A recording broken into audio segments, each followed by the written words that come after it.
तरीके लब्बैक को क्रश कर दिया गया। उसके जो दोनों इस वक्त सरबराह हैं, दोनों तो नहीं है, एक सरबराह है, दूसरा उसका भाई है, उन दोनों का पता ही कोई नहीं है किधर गए। ज़्यादा शुबा यह है कि वो एजेंसियों की हिरासत में है, जबकि कुछ लोग कहते हैं कि वो दौड़ गए हैं। अगर तो वो दौड़ गए हैं ना, तो फिर तो उन्होंने बेड़े गर्क कर लिया पकड़ के अपनी सारी सियासत का और हमेशा के लिए अपनी शख्सियत का भी।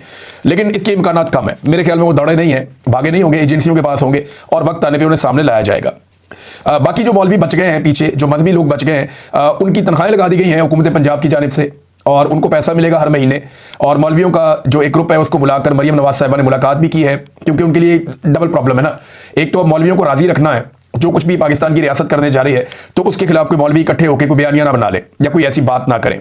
तो नंबर एक तो उनको पैसा वैसा भी लगा दिया है, अब उनको पैसे मिला करेंगे महाना, जो बड़ी अच्छी बात है। इससे पहले खैबर पख्तूनख्वा ने काम बहुत पहले शुरू किया था।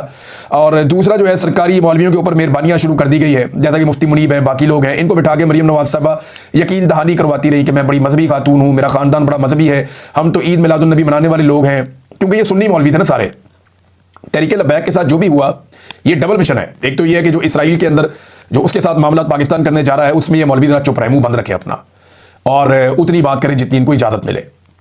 नंबर दो ये है कि जो हुआ मुरीद के में सानिया, उसके बाद एक खतरा भी मौजूद है ना कि कोई रिएक्शन ही ना आ जाए, कोई उठ के कोई हरकत ही ना कर दे। इनकी सिक्योरिटी भी सारी तब्दील की गई है, स्क्रूटनी की गई है।